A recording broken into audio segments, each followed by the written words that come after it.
आमच्या प्रभागामध्ये आम्हाला हर्षवर्धन दादा मानकर त्यांनी आमची अशी बरीचशी कामं केलेली आहेत. आम्हाला वेळोवेळी सहकार्य केलेलं आहे.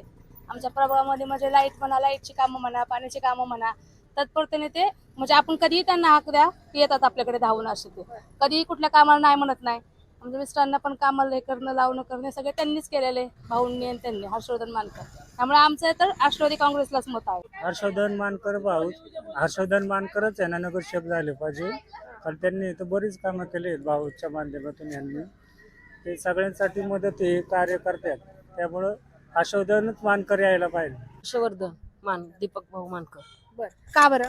कारण की आमची कामं करतात, आमच्या तुंबलेले अडचणींना मदत करतात. त्या दिवशी आमच्या इकडं आलते ड्रेनेजची लाईन आणि नळाचं काम, भरपूर काही आम्हाला त्यांची खूप मदत झालेली आहे. हर्षवर्धन दादाच यावेत मतदानामध्ये निवडून.